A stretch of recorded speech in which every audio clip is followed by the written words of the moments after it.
Je me souviens encore comme c'était ce matin. Un soir, nous sommes là et on voit que la maison est envahie par des flots, des vagues, tout ça. Rien à faire. Je sens le bruit de la maison qui est en train de se fondre, tomber. Et puis, je vois que mon fils qui est à côté de moi, avec ses frères aînés, je ne fais que les prendre. Le temps de revenir prendre quelques effets qui sont là. La maison est totalement détruite. Je ne fais que partir avec la femme, les enfants, le bateau. Je m'en vais, quoi. Voilà, il n'y a plus rien qui reste. Et on a envie de refaire d'autres aventures à côté. C'est difficile à comprendre. De revivre encore, c'est vraiment c'est dur, quoi. Voilà. À la lueur où vont les choses, bon, voilà, c'est vraiment difficile. On ne sait pas si la génération future, même qui viennent, mes enfants, tout ça, on ne sait pas s'ils pourront exercer la pêche. Ça fait mal quand on voit ça.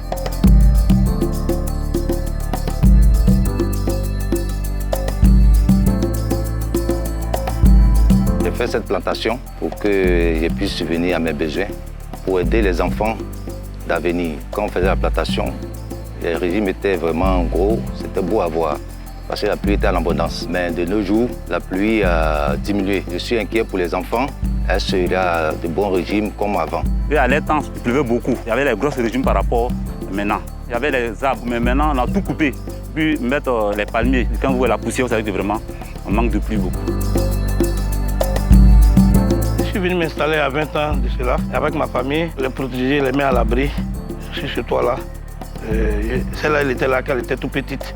Elle a grandi, mais voilà.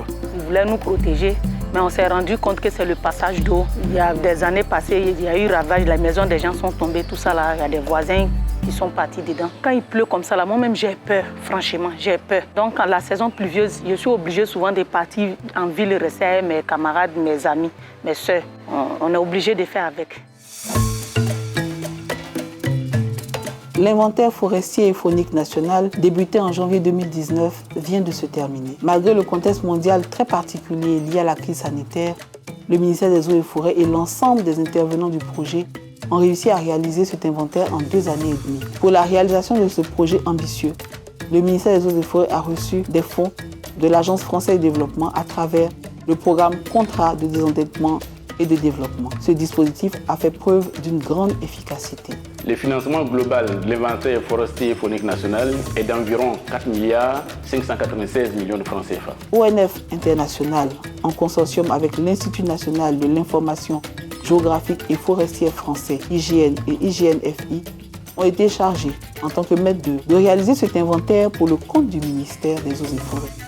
Leur partage d'expertise et leur savoir-faire en matière de protocoles techniques, de suivi et contrôle des inventaires de terrain, de traitement et d'analyse des données, de capitalisation et de communication va être évidemment très bénéfique au ministère des Eaux et Forêts pour les prochaines séances. Dans le cadre de la coopération avec ONFI sur le projet d'inventaire Côte d'Ivoire, l'IGN a été sollicité sur de l'expertise dans plusieurs domaines. Une expertise sur l'aspect chaîne de collecte de données, de traitement de données sur le terrain, de l'expertise sur la mise en place des bases de données de l'inventaire forestier et faunique ivoirien, comment on passe de ce plan d'échantillonnage, de la collecte qui a eu lieu pendant 2 ans, à des résultats statistiques à l'échelle du pays. L'état des lieux des forêts en Côte d'Ivoire montre une nette tendance à la déforestation et à la dégradation de la ressource. La forêt ivoirienne est passée de 7,8 millions d'hectares en 1990 à 2,9 millions d'hectares aujourd'hui, soit un taux annuel de déforestation de 2,8%. La couverture forestière est de 9% sur l'ensemble du territoire ivoirien et de seulement 13% dans les forêts classées. Les forêts denses n'occupent que 1,3% du territoire national. 85% de ces forêts denses étant localisées dans le parc national de Taï, qui reste un massif forestier exceptionnellement bien conservé en Afrique de l'Ouest. Les plantations forestières occupent 0,3% du territoire national et 1,7% des forêts classées. Le développement rapide des productions agricoles dans les années 60 en Côte d'Ivoire a entraîné un diffusion massif des forêts ivoiriennes remplacées par des cultures de cacaoyers, de caféiers, de palmiers à huile, de via, etc. Plus de 57% du territoire national est occupé par l'agriculture, avec 22% de plantations de cacaoyers et 35% d'autres activités agricoles. Il faut noter que 36% de la surface des forêts classées sont occupées par des plantations de cacaoyers, plus de 50% dans les forêts classées du sud du pays.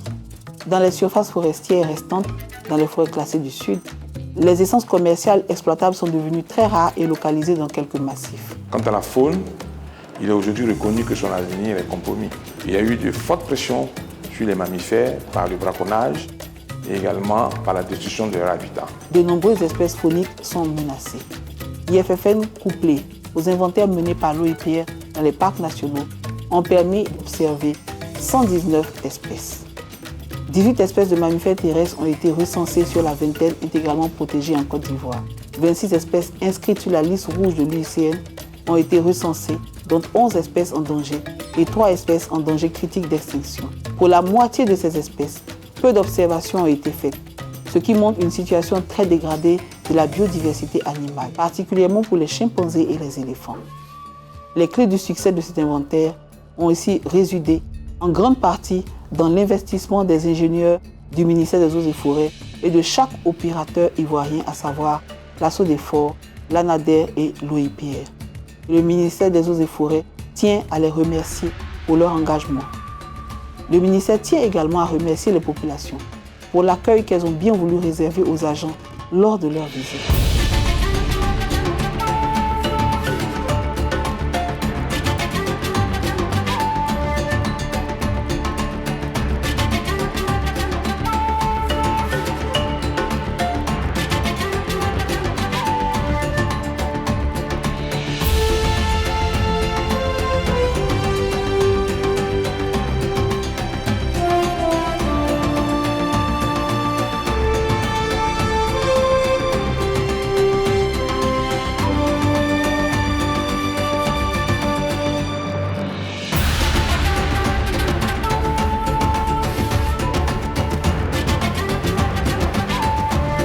Donc plus réussi à faire cet inventaire en 2 ans et demi. Je crois que c'est une grosse prouesse. Donc nous avons acquis de l'expérience, des compétences. La Côte d'Ivoire, s'emparant de ce nouvel outil qu'est l'inventaire, qu'elle a mis en place, qui est un gros investissement. Les cadres nationaux ont acquis de nombreuses compétences dans le cadre de la mise en œuvre de ce projet.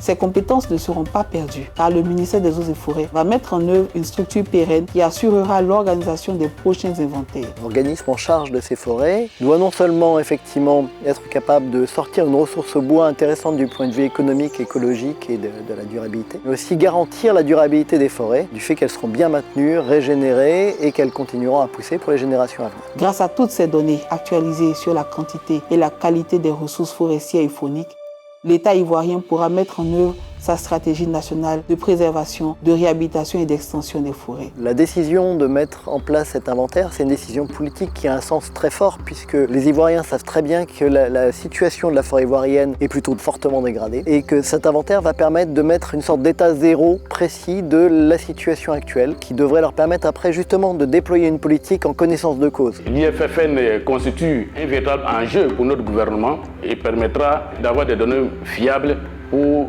le respect de la biodiversité en Côte d'Ivoire. Je dois participer à ce projet, un projet stratégique pour mon pays. Je suis fier et aujourd'hui, je pense que ce sera une référence pour la Côte d'Ivoire et moi, j'en tire une grande fierté. La Côte d'Ivoire possède toujours un potentiel en termes de ressources naturelles, mais il est impératif aujourd'hui de mieux le gérer et le protéger pour les générations futures. Les efforts fournis ne doivent pas être vains et nous devons continuer à porter ce projet de reconquête forestière afin que la Côte d'Ivoire retrouve demain sa place parmi les nations référentes en termes de gestion des écosystèmes forestiers.